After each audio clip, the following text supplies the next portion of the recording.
Old Fahmy Malek passed away August 21st. He lived to be an old man, though, right? Like, was he in his 80s? Well, I don't know. In the 80s, he looked like he's in his 80s. He's one of those guys that, like, I think when he was probably born, like... When he was 20, he became 80. Yeah, he looked old when we... Like you said, at the time of that case, of the Boys on the Tracks case. Yeah, but we had a lot of fun with Fahmy Malek, and the fill-in Fahmy shirts I put as a 20% off. Okay. $19.99. I just looked. So he died, Fahmy Malek died Tuesday the 21st at the age of 85 is what this says. Mm-hmm. And it sounds like 85 years too long. Sounds like he was in Clearwater, Florida. Yeah, if you look really more, bringing down the class level of Clearwater, Florida. Well, you know how that, when he was in Arkansas, how they ended up moving him to a different department, and then from there he took a job somewhere. And I was reading that I think he was up to making $165,000 a year, and he clearly that's a lot of cheddar, my friend. And he clearly he's either corrupt as hell or dumb as hell and just doesn't know how to perform his job. I mean, give me $65,000 a year and I'll do his job. So Fahmy Malek has passed away. We have Fahmy Malek t-shirts. Yeah, right? But here's the problem. I marked them down to $19.99. Here's the problem with selling t-shirts with Fahmy Malek on the t-shirt. Mm-hmm. Because not only was he old looking in the 80s, he was also very ugly in the 80s, an ugly man. Yeah. But they're nice t-shirts. I love the phrase "feeling Fahmy." Yeah. I just still laugh about it to this day. All right, let's get a little serious because we got a lot of updates on the Mollie Tibbetts case that we should get to. So my first thoughts here, Captain, are a couple things. I did talk to a lot of people last week when the shows came out on Tuesday, Wednesday, Thursday. Talking to a lot of people. People reached out to me. A lot of great feedback. People loved that we were trying to cover something as it was happening. Some people thought maybe we rushed it a bit. I did have a couple people that said, hey, you should have just waited until the press conference and told us what really happened. We would have waited for the episode. And my response to that is, unfortunately, that wasn't an option. We didn't have the choice of doing that. And we were actually doing something last week for the first time. It was new for us, as many shows as we've done, to do something that news is breaking as we are recording the episodes. And I think there was some confusion because our goal was to just talk about our disappearance. On the way to the garage, I get a text message saying that they found Mollie. And so that changed things. So I think there were some listeners that just thought because there was breaking news in the morning that we just jumped on the case. No. And that was not the case. We're going to try to shine light on her disappearance and maybe, help get some closure. But then it happened all that day. Yeah, we were going to cover it anyway. We were going to talk specifically about what was known about the disappearance, right? What some of the theories were on the internet and some of the rumors coming out of Brooklyn, Iowa. That was our intent. And it takes me, depending on traffic, 45 minutes to maybe slightly over an hour to meet up with you in the garage on some days. Mm-hmm. And what happened last week was before I left my house, I actually Googled Mollie Tibbetts just to see that by chance was there some kind of update, because they were looking, and I'll tell you what, man, I cannot say enough about the investigation and the investigators that were involved in that. They worked their asses off and they didn't quit. They weren't going to quit until they found some answers. And so because of that, I hit the old Google machine right before I left my house, and I said, hey, was there any updates? No, nothing at that time. Mm-hmm. I drive here, and I can't remember. I wasn't listening to the radio, so they may have made an announcement on the radio, but whatever I was listening to, probably sports or something like that, was not going to have an update. So I pull up. You're already at the garage. I get out of my car and you go, they found her. And you know what? To be honest with you, I thought you were just fucking with me because because I make jokes like that all the time. Well, no, not that it would be a bad joke, just that it,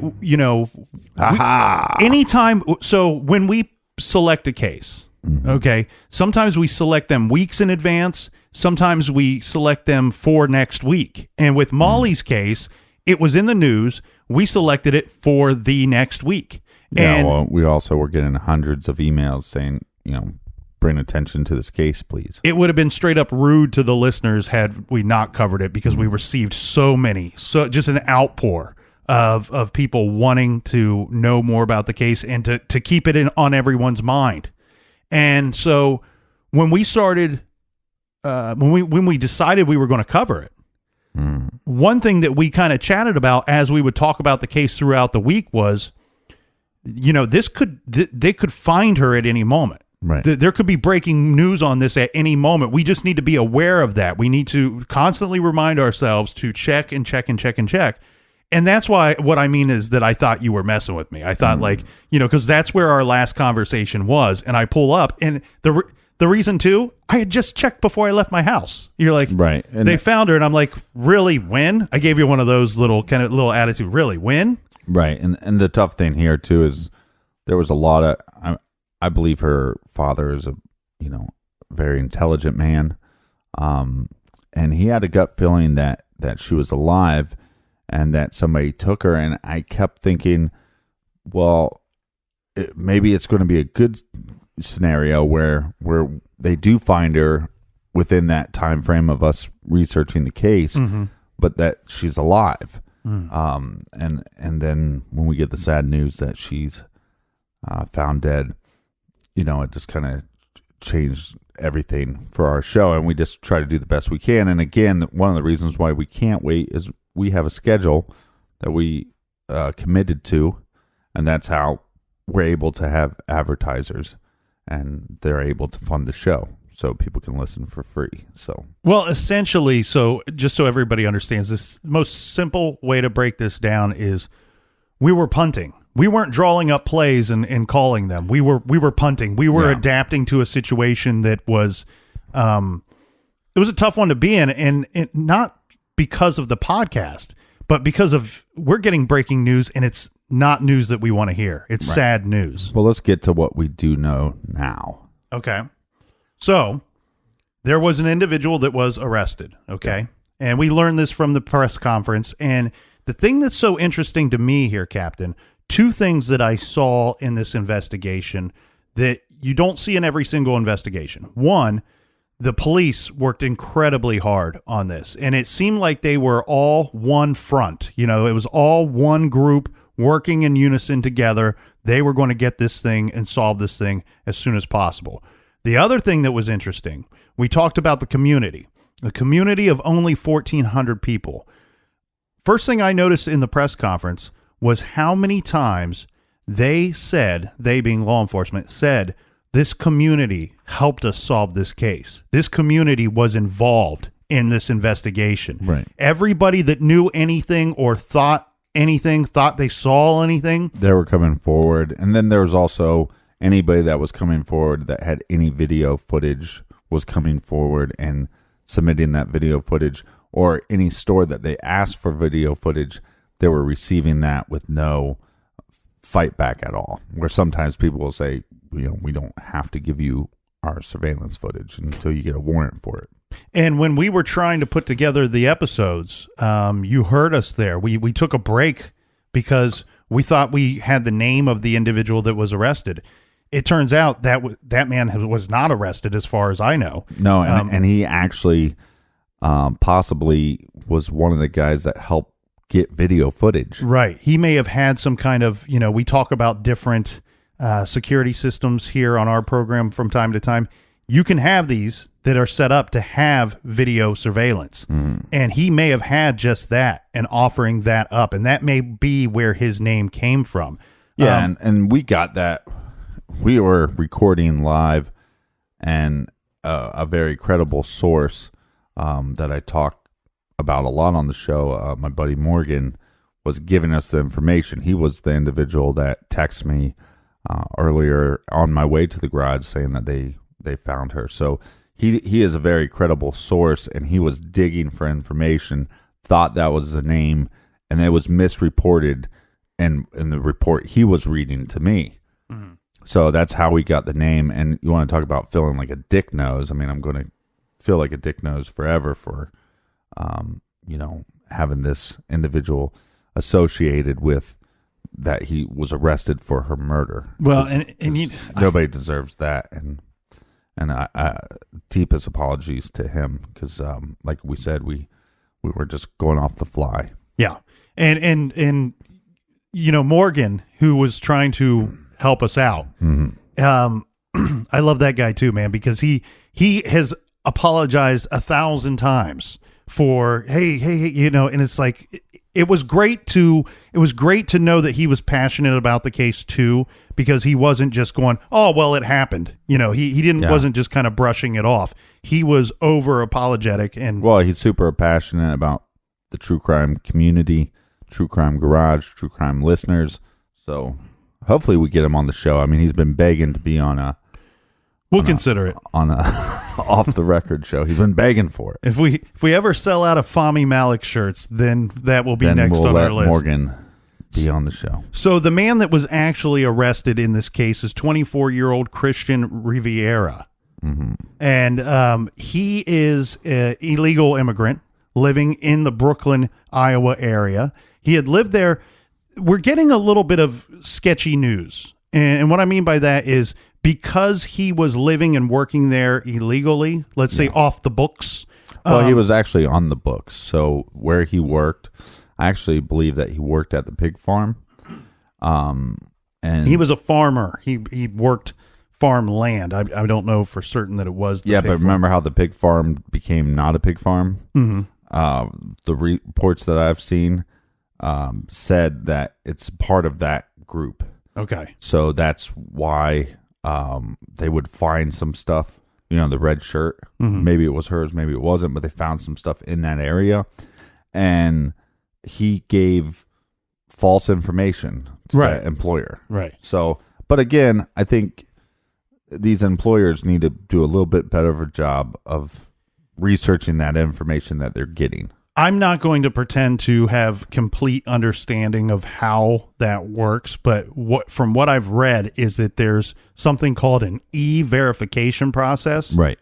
And supposedly the information he provided to them, to the employer, he passed all of that e-verification process. Here's where the problem becomes. So you pass the e-verification whatever, right? Mm-hmm. And then they give you a check. And then you have that same information that you gave the employer. The illegal immigrant has that same information that they gave the employer to get the job illegally. Then they go get a bank account. And so we're talking about checks and balances that people didn't do. Right. I've had several times where people have come into me and they go, well, here's my ID and here's my check. Mm-hmm. Now, the name and everything matches, but the picture doesn't match. And maybe he had a fake ID with his picture on it. Who knows? But they have to do a better job of checking checks and balances. And if that didn't happen, if that happened correctly, then these illegal immigrants wouldn't have a chance to have a job, and maybe they wouldn't be here illegally. So Christian Riviera, the guy that's been arrested and charged with first-degree murder, charged with the first-degree murder of Mollie Tibbetts. My understanding, Captain, is that he was not using false information or fake information to have that job. He was using someone's actual legal information. That's the reports that I've read. Yeah. He just took somebody else's information. That's why I'm saying, did the picture on his ID match him? Mm-hmm. Because the people at the bank should have known that. Right. So people can talk about building a wall and border patrol and all that crap, but there's stuff that people can do within their community, to alleviate some of this issue. Right. And so my understanding is that he actually led them to her body. And this being what led them to him was surveillance footage. Yeah. That they had some kind of footage from somebody, we don't know who, which shows a dark colored Chevy Malibu in the area where she was jogging, where she was running. Old shitty Malibu. And so somehow, this has not been released, but this is me kind of guessing here, is that they somehow linked that vehicle to him. Well, the other report too, or some speculation, is that the video actually shows that he was following her in a car, trying to talk with her through the window. And when that wasn't working, he actually stopped the car and got out. And if that was, that could be on the footage as well. They're not going to release any of that information. Not until the trial. Well, and his defense attorney already submitted a gag order. Okay. Because at the press conference, they said a lot. Right. A lot more than they normally say. So it's possible that he could have been following her in the car, got out of the car, which he did. That's what he confessed to. But that possibly could be on video footage. And the words he uses is that he ran along, he ran after her and then ran alongside her, which, sorry, but that's called chasing. He was chasing her. Or stalking. Yeah. And at some point she says, hey, man, and I'm going to call the police. Get away from me. I'm calling the police. And this is when he says he flipped out. He got angry. And next thing he knows, he blacks out. He claims that he has these moments when he gets really angry that he blacks out. Again, claims this. He states that the next thing that he knows, he's driving and he sees a white earbud on his lap, to which then he goes, I think she might be in the trunk of my car. Well, he finds her in the trunk of his car and her head is bloodied and she's passed away at this point. To which he then takes her to a country road to a cornfield. And my understanding, Captain, is this cornfield is somewhat near the former pig farm that we've discussed several times. Right. But again, I think that's why I believe the report that says that he worked in some kind of conjunction with that farm. Well, and so he would have known that area. And if he left her there with the Fitbit or with her phone, and either were on for any period of time, that might be why they were searching in that area. Right. And the thing we have to understand here is a lot of times, especially when these devices, when they lose power, when they power down, you might only get a general location of where that device is. You may not get a pinpoint location of exactly where that device is. So they could have been hunting and searching in the right area. It sounds like they were. And we can only assume that it was a Fitbit or a phone that led them there originally. Right. He leads them to the body, to which he had already covered it up with leaves and things from the cornfield. And the thing here is, what's crazy is there's a chance that if they wouldn't have got all this hardcore police work and found this dude through good hardcore police work, right? I wonder if there's a chance she may not have been found. I don't know the process of harvesting that corn, but I do know that there's big, giant machines that are used to do that. And had she not been found in advance, it might have made the process even more difficult. Yeah. Yeah. And then you also have, animals and nature to deal with as well.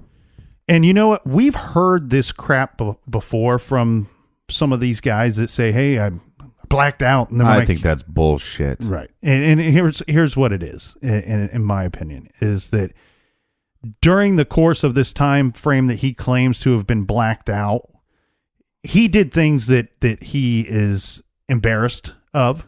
He does things that he does not want to talk about or want to discuss, and that's his easy way of giving himself an easy out and just saying, hey, I blacked out during the portion of this, whatever happened then, and then I woke up and she was dead. Yeah, that wasn't me, man. That was me when I black out. Yeah. So he will be, he's being charged with first-degree murder, and that should come to trial. I know he's already been presented the charges, but they don't have a death penalty. So he would only be looking at life imprisonment for these charges. And you know what he looks like, right? Right. Have you ever seen a goatee with the hair, but the hair is kind of up a little bit, kind of fluffed up? Yeah, I'm looking at a picture of him right now. He looks like that if you put it on a piece of shit. Right, right. No, so, but no death penalty. That will not be on the table. It'll just be life in prison. A couple, I mean, at least they're, like we talked about before, I don't know if there's ever closure. I don't know if, I mean, at least the family gets to hear the why, but I don't think that gives them closure, but at least they know the information. And I think sometimes when the families don't know the information of what happened to their loved ones, it's harder to start rebuilding and reliving their lives. Right. So I think, our thoughts are with the family and all of our friends, and but that we've seen so many cases where people don't get any answers, and they're just left wondering. And I think that would possibly wear on you a little more. Well, he had lived there for 7 years. And so he would be somewhat recognizable in a town of only 1,400 people. Yeah, it's supposedly they didn't know each other, though. Right. He had a child with somebody, and that person... with an ex-girlfriend. Yeah, and that person has some kind of connection. I've heard they might have been Facebook friends or something of that nature. Maybe went to school together. And so it's possible that Mollie knew of this individual, but maybe didn't know him. So the FBI profilers were correct on that when it came out that it's, and that's what's really difficult here is because, one, a lot of people were trying to make this a very political issue. I know the president talked about this. It's not a political issue. It's a horrible individual that killed somebody. I know that people are going to take it and use it either way for their agenda. But that's not what we do on this show. We don't talk politics. You know, the articles that I've been reading over the course of this weekend it's a lot of people saying, hey, in a town this small, it's scary and terrifying for us to believe and now have the understanding of that her killer was somebody that we would see at the grocery store. Right. Or it would be somebody that we would pass in traffic. And I agree with that 100%. But the scary thing to me, the most terrifying part of this to me is that split decision to decide to murder someone who we have no reason to believe that they knew each other at all. This guy apparently just was driving and saw her, and all of a sudden it goes from I see that person, I might kill that person. Well, I think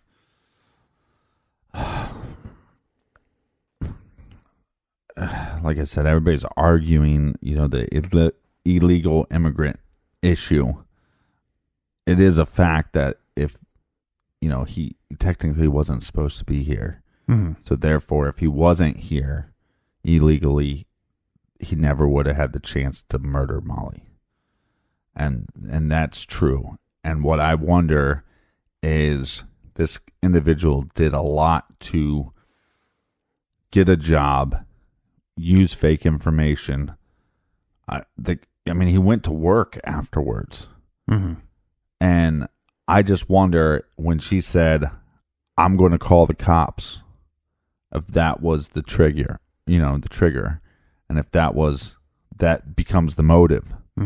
If she calls the cops, maybe my job didn't figure out that I'm not who I say I am. The bank didn't figure out. There's probably a bunch of other entities that didn't figure out he's not who he says he is. Maybe the cops will. And if the cops figure that out, I'm gone. And maybe that was the motive. It was a sad week last week, and like you said, and like we said at the end of the shows last week, our thoughts and hearts are with the family, and all we can do now is take this guy to court, take him to trial, and get that guilty verdict. And that, I don't know when the healing starts, but regardless, that trial needs to happen, and it needs, that might be able to help the healing start at some point.